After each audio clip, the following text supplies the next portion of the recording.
everyone. This is not Brett Kaufman. This is Yohannan Terrell. I am standing in for Brett Kaufman on the Gravity podcast today. Really excited that Brett let me get the keys to the studio and I'm taking over. So excited about that. And thank you again, Brett. So as many of you know, the Gravity podcast, interviews and has great discussions with leaders from all around the city and really just, talks about the human aspect of lives and leadership and, how we all can move the human experience together, move it forward together. So I'm glad that Brett has trusted me to have a great conversation. And, I was thinking about what guests would be interesting enough to talk to and engaging enough to talk to. I really had a hard time thinking about that for a while until I ran into a good friend of mine who, as we sat down and started talking, I remembered how engaging our conversations are and how fruitful they are. And so it made perfect sense to invite Elizabeth Martinez to the conversation. So I would just like to say thank you, Elizabeth, for being my guest on the Gravity podcast today. And yeah, I'm super excited to talk to you, Yeah, well, thank you. Thank you again for thinking about me as a guest to join you here today. Certainly a privilege, and I'm looking forward to the conversation. Yes, me too as well. And, like I said, it's really, I wanted to make sure that I wanted to, being the guest host on this podcast, I wanted to make sure that, I wasn't just having a regular conversation with just anybody. I wanted to make sure that we really got to tap into, life. And one of the things I always appreciate about our conversations is that we're never just talking about surface talk. We're never just talking about how's the job going, how's this going, how's your day-to-day going. It always ends up going a couple of layers deeper because I think me and you both share the same, the same sentiment around that, life isn't just compartmentalized. It's an equation of all of these different, aspects of our lives that gel together to create who we are and how we operate, right? And so that's why I really appreciate our conversation. So, I wanted to just sit down and chat with you. And I think I really am curious to learn really about Elizabeth, right? Learn about Elizabeth and how Elizabeth has, come to be who Elizabeth is today. And where you're going with that too as well. So I thought it would be great just to kind of start the conversation off with just a little bit of history on Elizabeth and, chime in from here and there, just have some good dialogue about that. So I think it'd be great for, us to learn a little bit more about you and your beginnings. Yeah. Well, it's funny because you just started the conversation saying that, we're not going to stay on the surface very long, but, the intention in this discussion is to go deep.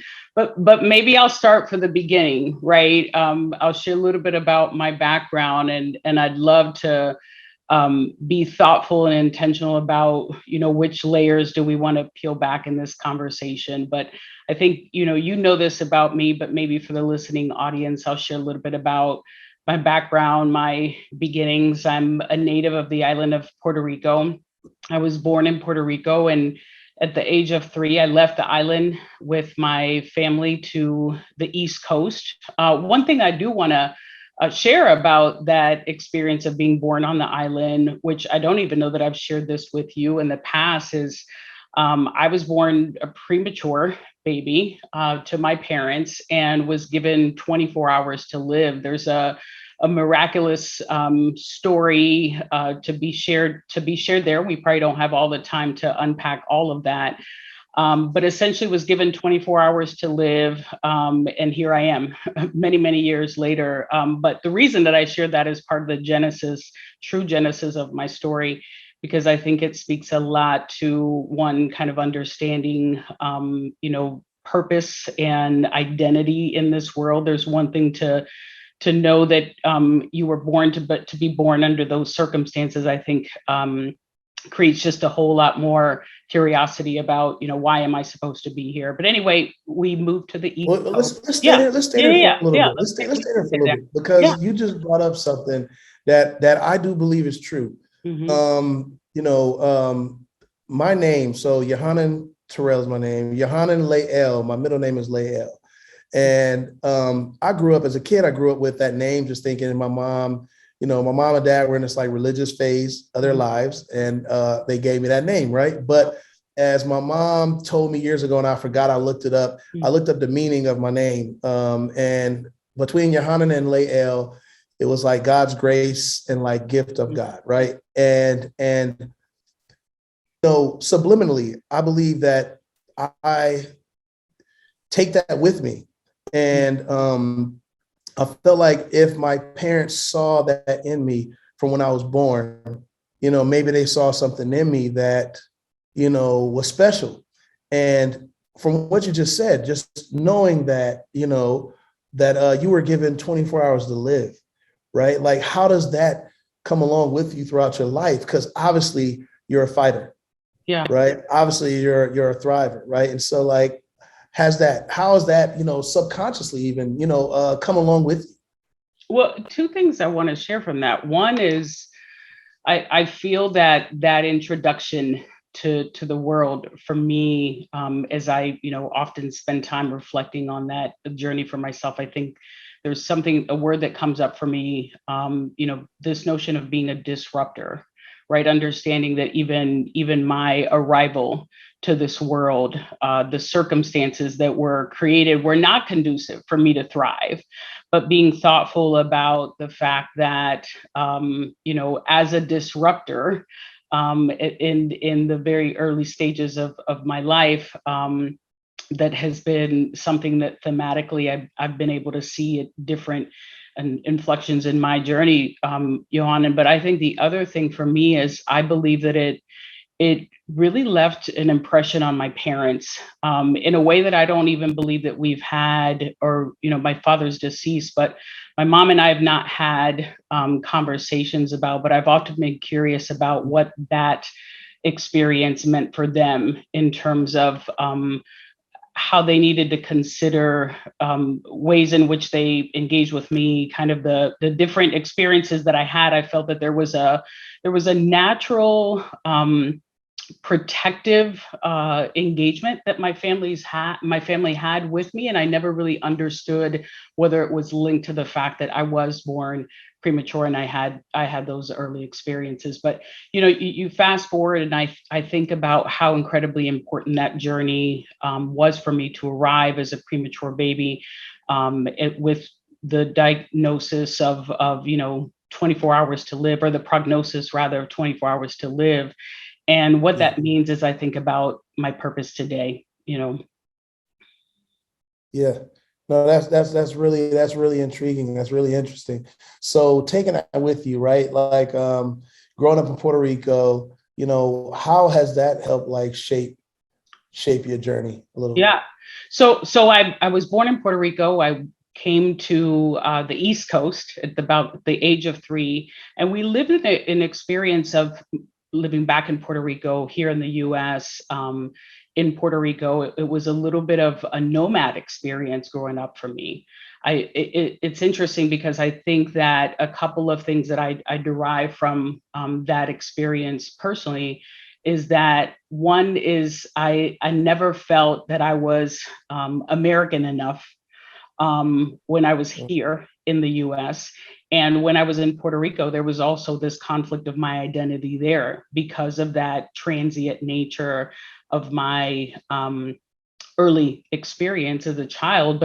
But it was, I think it helped shape and inform my lived experiences in a really unique way, because I became very observant of my circumstances. It made me very curious about community. It made me really consider and think about how I assimilate, how do I find my identity when I'm in those spaces that feel foreign to me, because of that transient nature. But one other thing I want to talk about in terms of that unique experience, being from Puerto Rico and being here in the US, is there were some other circumstances happening in my home dynamic. I had a father who was in and out of my life during that time. My dad, who was a Vietnam veteran, when he returned back home, he came back with some really challenging circumstances that he was navigating through emotionally, and he didn't necessarily know how to lean into healthy coping mechanisms, and utilized drugs as a way for him to numb and cope through that experience. And so I think it was definitely something that impacted not only my lived experience, but it was something that manifested in very different ways for myself and even my siblings growing up too. Yeah, yeah.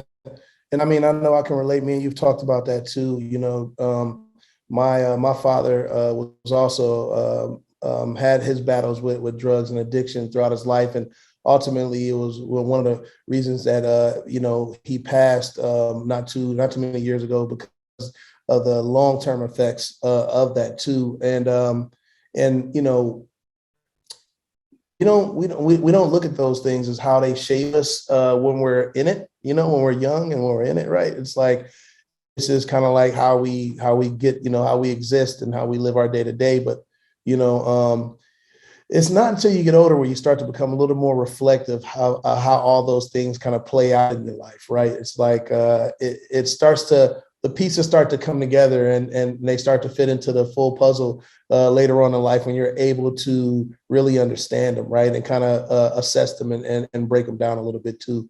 And, you know, that's another thing that made me think about that, is because me and you have come up from different paths, but there have been paths of where, like you said, disruptors, right? Where we didn't have a path carved out for us in a way that we would expect, right? Like, I know, you know, looking at me as a Black male, coming from where I come from, this path that I'm on right now was not intended for me, you know, in ways, from what society, I would say, will look at, you know what I'm saying? And here we are, both standing in positions of leadership, positions of impact, you know, mostly. And so, you know, how does that, I guess, you know, for you, how did that path lead you to the work that you do today? Like, those things that you started to, you know, the experiences that you've had throughout your life, you know, was there something in you that told you that you wanted to be in a role like you are today, as you were, you know, kind of growing up? I think as I consider my lived experience, is one of the common themes that showed up at every stage, was this notion of mentorship, and perhaps I didn't have the word to be able to draw reference or articulate it appropriately, but there were people that were on the sidelines. I had a significant amount of advocates and supporters, and people that were in my life, you know, speaking wisdom into my spirit, being able to call out things that were in the depths of me. And there were also accountability partners. All of those people align in my life. I was able to not only find appreciation for that, but there was also this curiosity for me about how could I use those experiences that I benefited from, and think about bringing those experiences in every interaction that I had with individuals that you know, cross paths with me. And so I think that appreciation, that understanding of the importance of those individuals in my life, but also the opportunity structures that they built for me, were really a motivator for me to lean into what does that mean on my own journey, and how can I serve in that a similar role to someone that I'm partnering with or having experiences and interactions with. Yeah, you know, I often think of you as like one of those people as well in my life, right? Like, I think you're definitely one of the people that when we just talk, when we just connect and get together, you have this awesome way of speaking life into me, and I really appreciate that. I just want to tell you that personally. I really appreciate that, because I feel and the it's, same way. yeah, and it's not expected. It's just like, we're getting together for lunch, but I always leave full, right? And it reminds me of, I remember like distinctively a few key moments in my life, a few key times where it was either something someone told me, an experience that I had, or just some type of experience that really helped shape like who I am today. So like I said, I remember being at home. I don't know what had happened in my house, but I've had children's services at my home on multiple occasions throughout my childhood, just because of me and my mom's relationship, And I remember one of the caseworkers at the house, she was like, took me for a walk, and she was like, I just want to tell you that you have something in you, and she said, you probably never heard this word before, but it's called resiliency, and you are resilient. And she said, and remember that. And I remember saying to myself, I don't know what the hell that word means, but and I never looked it up. I just kind of like kept that with me. But often throughout my years, whether I was going through something or just trying to manage, I think about that, right? I think about it like it was yesterday, like resiliency. She saw it in me. Whatever I was going through at that time, she saw that in me. And there's been other occurrences like that. So, in your life, like what have been some of those kind of game-changing moments for you, or some of those impact moments for you that you've kept kind of with you along your journey?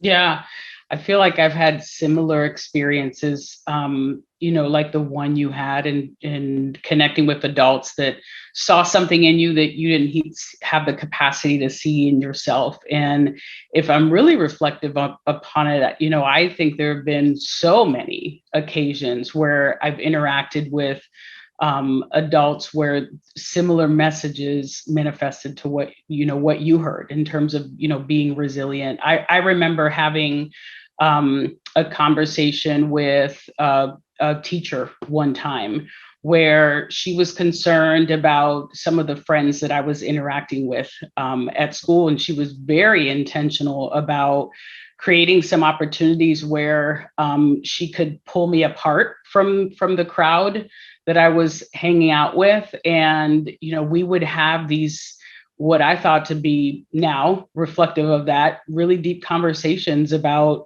my future and what I wanted to do and what she saw in me. And I feel like she took it upon herself to every moment that she had, one-on-one moment she had with me, to remind me of what I'm gonna, define as my greatness. And that was important. Here's what's interesting about that. I don't necessarily know that she understood some of the family dynamics that were manifesting at home. I think that I probably would not have shown up on anyone's grid to be of concern, right? I did extremely well academically. I, always kind of stayed above the radar in terms of, behavior, never really had any behavior issues in school. So to the, person looking from the outside in, everything seemed to, look well. There wasn't a whole lot for an adult engaging and interacting with me to be of concern. But there was something about this woman in particular that I feel that she saw beyond the surface. And I'm, to the extent that when I left this school, so again, we were quite transient in terms of, the different spaces that we lived and interacted with during my upbringing. But I remember her getting permission from my mother to go and pick me up after I'd left the school, to go and pick me up so that I could participate in an excursion that she was taking her students on, and my mom giving her permission to do that. But, similar to that, you can probably multiply that experience times 10, because it's happened so frequently, and I'm so grateful for it, because I do recognize that, people saw their role in my life as saw some responsibility connected to being able to interact with me as a young person. And I think about that, and I think about my experiences and interactions with young people, and how that experience that I had has really created this awareness for me in terms of the deep understanding that every interaction that I have with a child could be a meaningful interaction for them. And I need to be thoughtful and I need to be intentional about how I engage. But I feel the same way about, adults and people in my circle as well. I think everything that I do, I try to be very intentional and thoughtful about that, because you don't know. You don't know if this will be the one time someone, needed to hear something from you, or what someone might be going through that they've, not shared with anyone else. And I just realized that that's really powerful. Words are extremely powerful, especially when you need the right word at any given time. Yeah. I love that. I love that. And I think you're right. I know you're right. We say there's power in words, and then sometimes we say, don't let words get to you and things like that. But there's power in words beyond what we think sometimes. And I agree with you. I think when I have intentional conversations, even in passing with people, I try to keep those things in mind. And I think my daughter is helping me be more reflective of that, because I hear her talk about things that people say to her and things she holds on to. And it reminds me of my childhood, but I'm getting a firsthand experience of it now, in a time where she's kind of shaping herself and the world's trying to shape her. And so I see the importance of, speaking, from her example alone. But, I think there is such a great power into pouring into people, especially when they need it, and I just love that. I love that. I had a conversation with somebody the other day, and it doesn't take much. It's not a big investment, but it means so much to take a moment to, to pour into somebody, whether it's through your shared, like whatever experience that you have that you can share with them. But, it doesn't take much at all, but it has so much impact. Like you said, there's like so many things that people have said to me, whether it was intentional or not. I'm saying people come to me today saying, you probably don't even remember when you said this to me, but you said this and this and this, right? So I can just imagine how that work translates into what you're doing at Big Brothers Big Sisters today, knowing that. And I want to talk about that a little bit too, because first of all, congratulations, you nonprofit CEO from Columbus CEO Magazine. First of all, that's awesome. Congratulations on that. You were also recognized, as one of the diverse leaders in the industry too, as well. So like, super congratulations on all of that. But you're part over there too as well. So, I admire like how those experiences and pouring into people, you see that on a day in the work. Yeah, well, first of all, thank you. I really feel I'm humbled, to be recognized in this way. I think this about me. I don't do the work looking for recognition, right? I feel like I'm called to this work in the youth development space, and to be thoughtful about, how do we leverage our platform of mentoring to be part of the solution. I understand at my core how important relationships are, not only just for young people, but for adults. And to think about the role of an organization like ours, Big Brothers Big Sisters, and the fact that we sit at this intersection of young people and adults, and being able to facilitate bridges that invite understanding, curiosity, deepened connection, and maybe to go back to what you said earlier, really just create a space where young people can feel safe, young people can feel that they belong.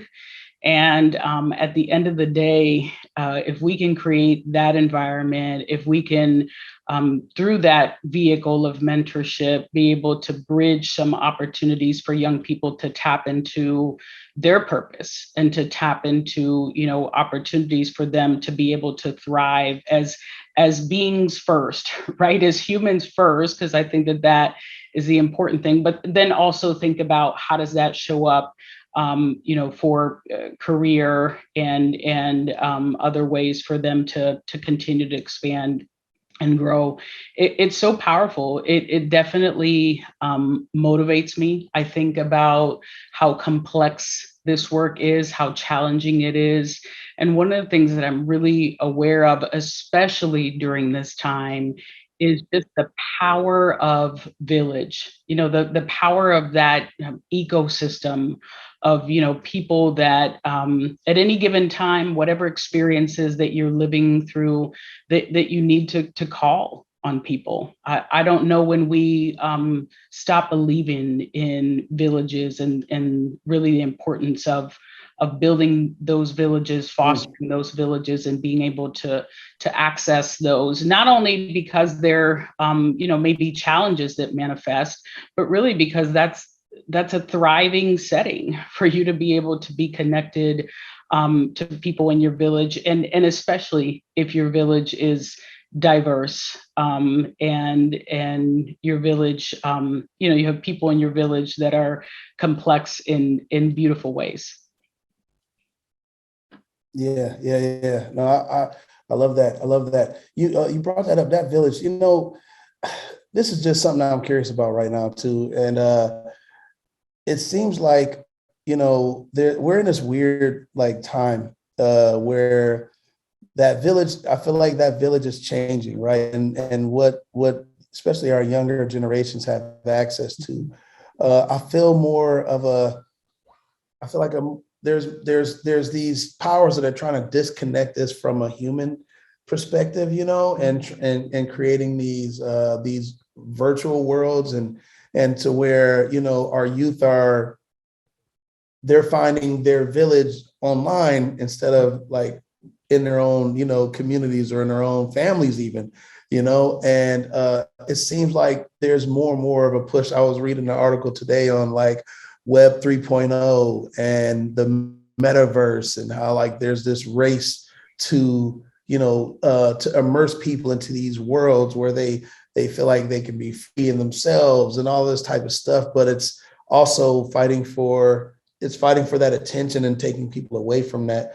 I don't even really know where that goes, but I feel like there's some challenges to what the village is nowadays. And I know growing up my village felt very different than what my daughter sees as her village. You know what I'm saying?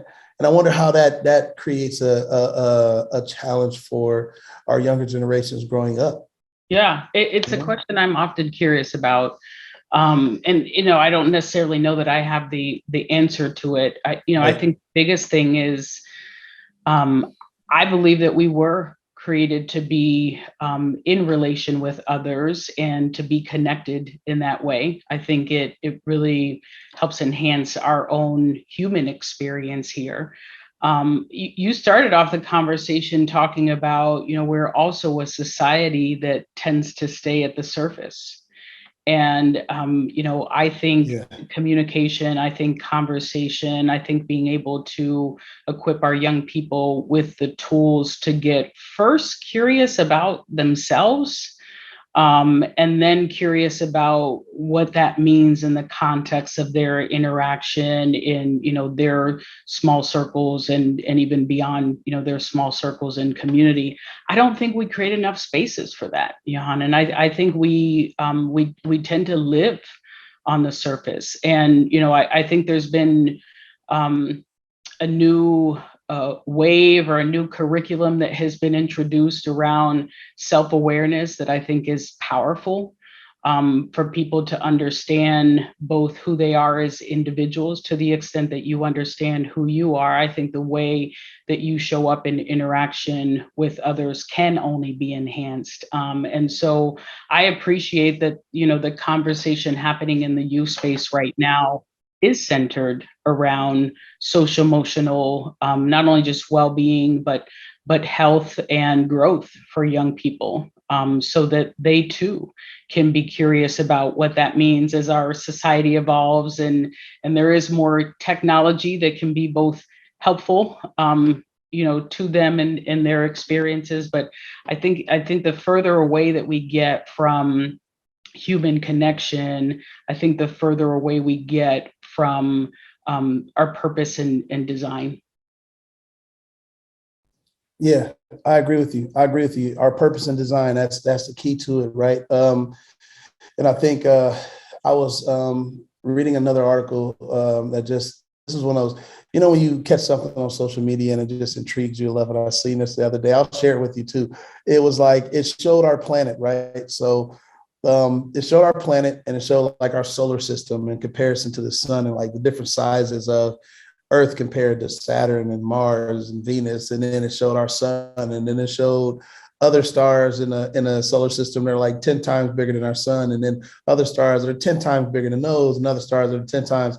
And so they showed that the Hubble telescope basically took this small section of the sky and just focused on it, and then let the camera stay open, like extended exposure, right? Like a regular camera, how you let the exposure, if you let it stay there for a certain long time, it attracts a lot of light in.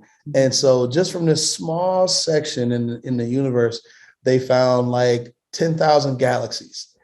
And in each of those galaxies is a trillion stars, and each one of those stars could have its own solar system.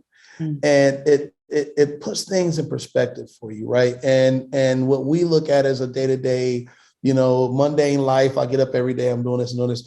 When you think about it, when the big picture of it all, it's like we are really here for a moment. We're here for a moment. And what you do at that moment, means so much. And I think as humans, we try to find a way to make the most out of that moment. And there are some, which I feel like are me and you, who want to take that moment and make some type of impact, right? Like, find purpose in ourselves and make some type of impact. And it just put it in reflection for me too. It's like, by purpose and design, we are all here, for a reason, and whatever that reason is, we're going to live that out. And it just put perspective for me. And I think it's one of those things that reinforces to me why I should make the most out of every day, So it was just interesting to me in that fact. And I'll share that with you just because it just sometimes you need that reminder of like, just where you're at in this world and this universe. Right. And it was just interesting to me. But yeah. I had a question for you. Go ahead. No, I was going to say, it sounds fascinating. The thing that I want to offer in response to that is, I think not only it's just about being in the moment, understanding those moments, but I think to the extent that we are curious about those moments, I think it invites the opportunity for us to access deeper portals, right? When you start to peel back curiosity, I think it just leads to another door, right? There's always another thing to be discovered. Yeah, even about yourself, Absolutely, always. Absolutely. Right. Yeah. Speaking about that, I had a question I want to ask you about just Elizabeth again. Being a leader, being someone who is giving every day to impact others' lives, right? And knowing that you have a passion for that. What are some of the things that that fill you back up, right? Because there's the levels. You give, right? And you can give, and you have to get up every day and give, right? And you need your own tank refill. Mm-hmm. So what are some of the things that you use, or that things that that fill you back up, so that you can keep on doing what you're doing? Yeah, well, I think conversations like this certainly fill me. But I want to go back for a moment, because I want to be clear on when we're talking about leadership, especially in the context of this conversation. For me, first of all, I think we're all leaders, right? I don't think leadership is defined by a title. I think we're all here, brought to our individual experiences and experiences that we have in the workplace to solve something. And so just by, pure definition, we are all leaders in our own right. And I think that philosophy, as I think about filling for me, is, the way that I am filled is by being able to think about how I too am working to develop other leaders, not only within the organization, but even beyond the organization. What's your role in exchange with others? Beyond that, I think I'm a student. My only goal is to leave here on MD. And I think in order for me to do that well, I have to continue to be curious about myself, about my journey, about others, especially others that have unique lived experiences that don't look like mine. And I think I bring that into the work that I do every day. But that feeling piece is an important thing. As you're in service, it can be very tempting to sit in the space of just giving and pouring out and pouring out. And I think if you're not intentional, you can be giving from your source, which is a contaminated source. If you're giving from a place of depletion to others. So for me, I'm a Caribbean girl at heart. Anytime that I can get away to put my feet in the sand, be near water, be near the ocean, I think that's definitely a space that refuels me and charges me. I love to read. I love to listen to podcasts. I'm a fan of the Gravity podcast, amongst others. But just learning from other people's stories, I think, enriches my experience as a leader too. Yeah, I agree. I'm trying to catch up with you on the reading part. I have a library of books in my house, and it looks really good. It looks really good, but I'm only about maybe 5 books into it, so I have a lot of catching up to do on the reading side. But maybe I'll join you in one of the book club sessions, and we'll pick a book and we'll read it, and we'll get together and we'll talk about it. I mean, I would love to do that. It's so fun to be able to transport, and I too have a ton of books there, sitting on my nightstand too. It's just a matter of getting focused to get through them.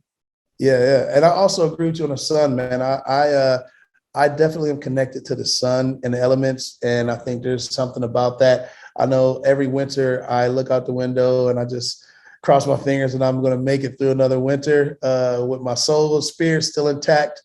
And I love Columbus. But man, I yearn for more and more days of sunshine, and it does refuel me and fills up my bucket too as well. How does your family play a role in that too? Because I know you have a son, and we talked about your son and things like that. But how does your family? How do they? Yeah, I think they're a big source of filling for me, and I'm glad to circle back to kind of share a little bit more. I do have a son.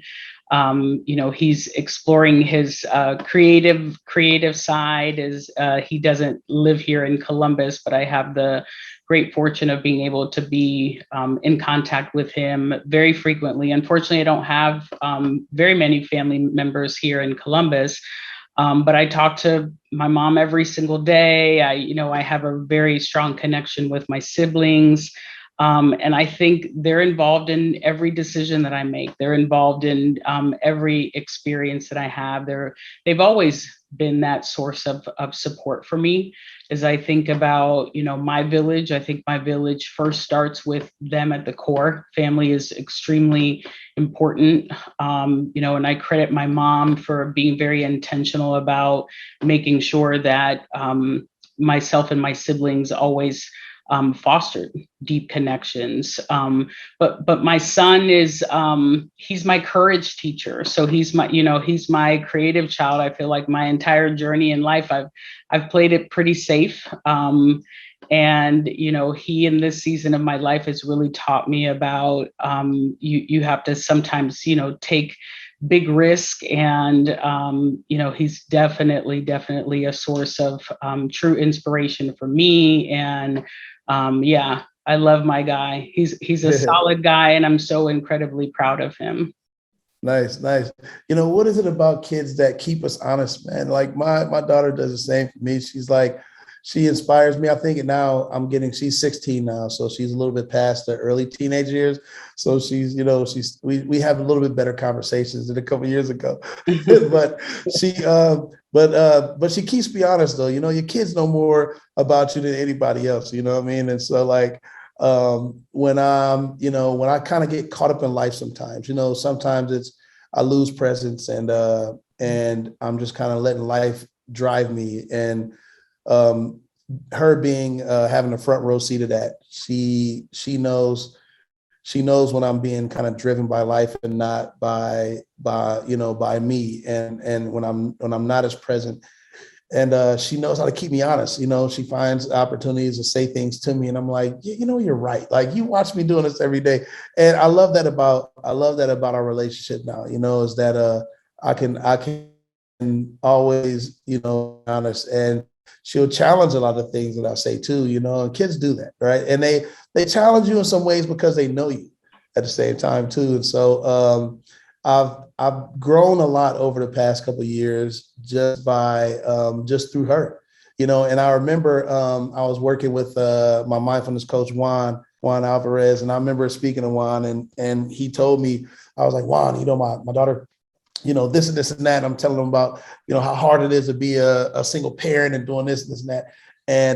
And he was like, Juan has this, he talks like Antonio Banderas and stuff. So he's like, he's like, yes, Yogi, yes, she is your teacher. She is your teacher. And I was like, damn, really? And that's so true, though. I think there's a lot to be said about that. I had my son at a very young age, and I believe that he has been a significant teacher in my life. He's, there have been different seasons in our journey together, right? To a certain extent, we've kind of grown up together. And I believe at every stage, first of all, he motivates me to be better. He is the primary reason of why I've been super focused on my own journey of evolution, not only as his mother, but, just as a person. And it is spot on what you're saying in terms of their authenticity, and their ability to create a lot of reflection for you to think about, how am I showing up in my relationship with him, or how I'm showing up in different spaces. I feel like he's not only has he been my teacher, but he's also an accountability partner for me. Mm-hmm. I recognize that my favorite job, is to be his mom. And, I want to be a better version of it at every stage along our journey together.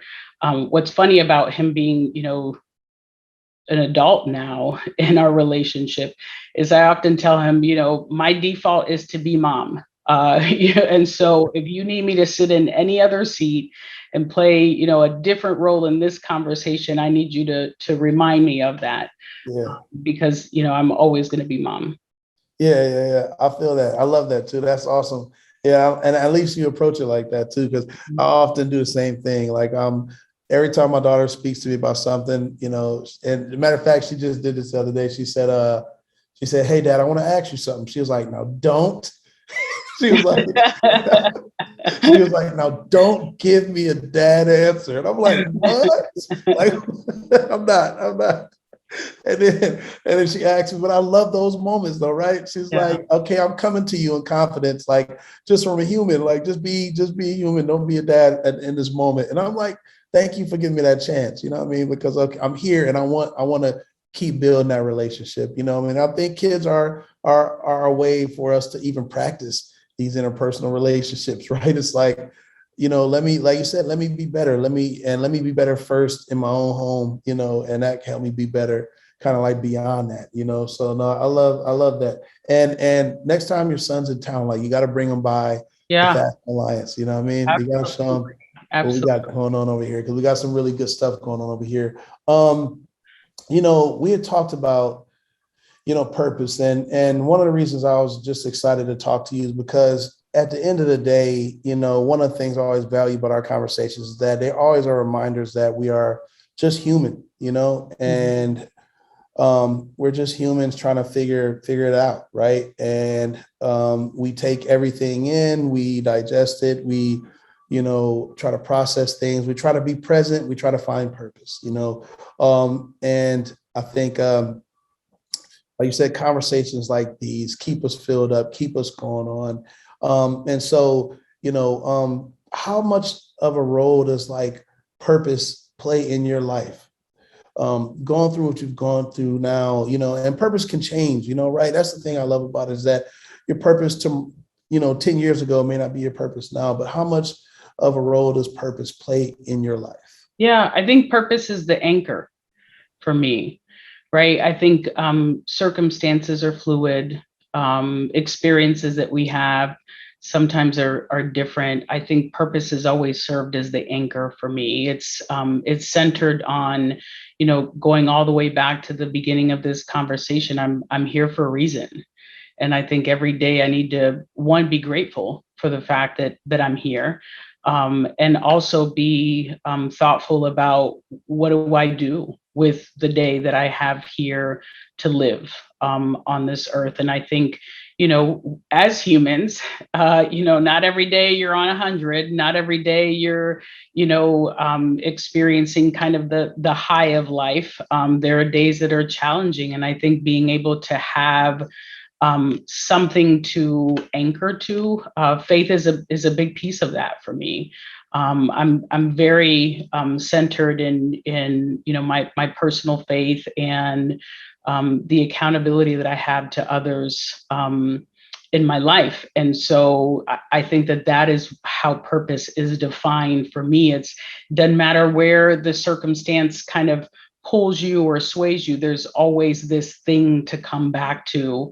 And that thing evolves. I think at different stages and phases in my life, I've understood purpose in greater ways. And I don't think that there's one purpose. I think that there are a number of things that we're intended to do here while we're on this earth. And again, I just appreciate that opportunity to kind of come back to that anchor all the time. Yeah, I agree. And something that just happened recently that was a reminder of me about just trying to live your purpose, like you said, every day. And even what you said earlier, leave it all on the floor, right? Like while you're here and you have the opportunity to, because you're not promised, tomorrow. A big name designer named Virgil Abloh, who was he was the creative director at Louis Vuitton, and he had his own line called Off-White. And he had a great 10-year career. He was from the Midwest, from Chicago. He passed away a couple of days ago at the age of 41. And he's been on his way for years, but he was really becoming the creative director of Louis Vuitton was like a huge shattering of the glass, I would say, for an African American male.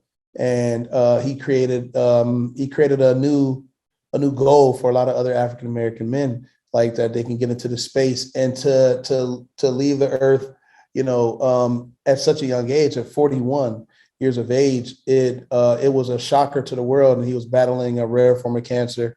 And that he only acquired a couple of years ago. Like he just found out about this a couple of years ago. But looking at, when someone passes, you often see a lot of news articles, moments from their history that kind of give you context and what kind of person, they were.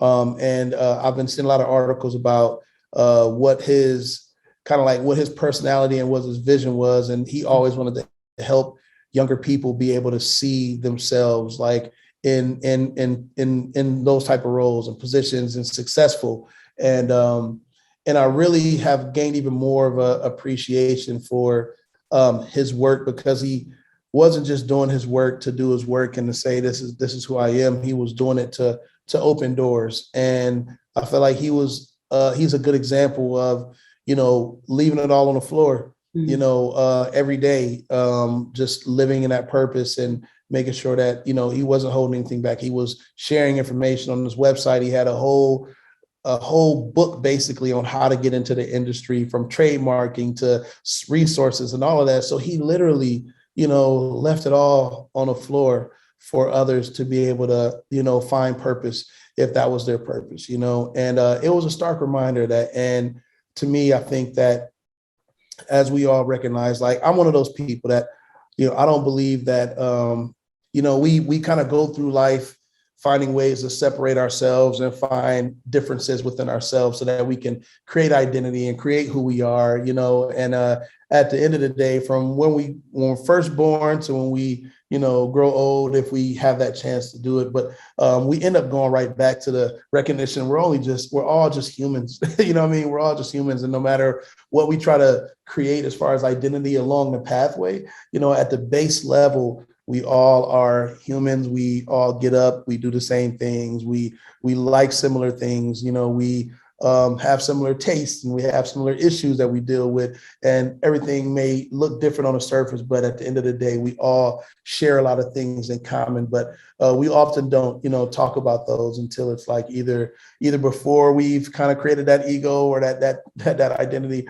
or when it's kind of like, you've played all the games and then you're older and you kind of just get back to, I just want to survive, and so I often try to remind myself of that in my work too as well. And I think that's one of the things that me and you often talk about too, is just like, we share as humans, we share so much in ways. And so I don't know, I just think that was interesting. Yeah, it's certainly our condolences to his family. I think about, especially as his work is lifted even more publicly now during his passing. I was thinking about this the other day. Is I hope that he had opportunities to hear from other people how he made them feel, how his work added value to their experiences. Because I do think it's important, as we see people that are significant in our lives, kind of, we interact with them every day. You said this earlier, life is, another day isn't promised to any of us, and being intentional about giving people their flowers when they're here, I think is really important. But also that experience for, in his passing, to understand his legacy and the, imprint that he left in the world is often something that I think about for myself. Is, what do I want people to say when I'm no longer here? In my absence. And for me, it is about experience. Certainly grateful for the opportunities that I've been afforded. I will be in pursuit of many more in my future. But it really is about those human interactions that are the most meaningful. How did you make someone feel? What were the words that you exchange with someone in a brief interaction that went beyond just the surface, that was a little bit more in tune to maybe what they were feeling? And I'm reminded of a conversation I had with my niece some time ago, where I've often been asked the question, is what's the greatest compliment that someone has ever given to you? And this is one of the memories that I have. We were having an exchange, and she said, one of the things that I appreciate about you being in my life is the moment that you walk in the room, I feel like I can sit up a little bit taller. Mm-hmm. And for me, that's it. You can put a period right after that. I think the fact that the role that I can play in someone's life can make them feel that they're just a little bit taller today, I think is really powerful. And so, I hope to have more experiences like that, even, beyond my interaction with my family. That's what we're all here to do, right? As a result of me interacting with you, I'm supposed to feel a little bit better about who I am today. And I often do, by the way, so thank you, as I offer you your flowers. But yeah, that's just important for us to consider. That is awesome, man. That was awesome. That warms my heart that story about her. And you're right. That's what it's all about, right? It's like, forget physical things, toys, valuable, whatever other people find valuable. It's like to just know that you can have that impact on someone else's life. You're doing something right. Right, you're doing something right, and it's positive, and it's impacting people in a positive way. And you brought this up where you said, when you think about yourself, and like at the end of the day, when you're no longer here, what is that the impression that you left on the world? And I was thinking about this whole Virgil thing, and I also came across another post. That a guy had asked himself, there was a guy on the street. He was asking people, what would you tell your younger self, and the guy said that. He said, I would tell my younger self, start with the ending and then work your way back. Mm-hmm. He was like, don't always think about, where you want to go now, go here, go. I'm trying to figure out where I want to go. Think about at the end. He said, when people are at your funeral, what do you want people to say about yourself? And then work your way back. What kind of ultimate impact do you want to make, during your lifetime on this earth? And then work your way back from there. And so I thought about that. And just like you said, I thought about that. And I said, at the end of the day, if, people can say that they shared a good laugh with me, if they can say, I helped them, get through something, or I inspired them to do something, then I feel like I've taken my time on this earth to like really, to make some type of positive impact. So it was really it was interesting when I said it, but you just kind of confirmed that for me, and I think you're right, spot on with the way you're thinking about it, is that at the end of the day, we just want to, leave this world with, we did what we wanted to do to make a better impact in it, you know what I mean? And so I think you are definitely doing that right now. And the recognition is just verification from us to give you your flowers while you're here, right? So congratulations again on all of that.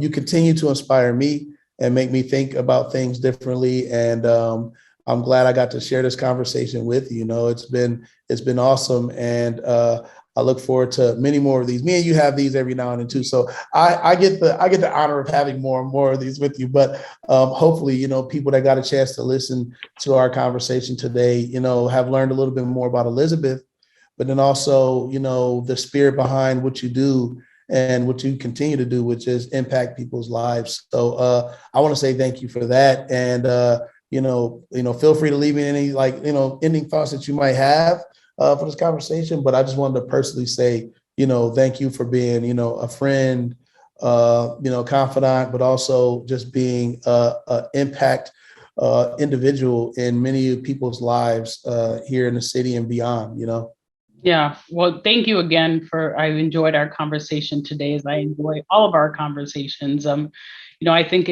one of the things that I want to be mindful of as people think about leaders in this community and many other communities, that we often, are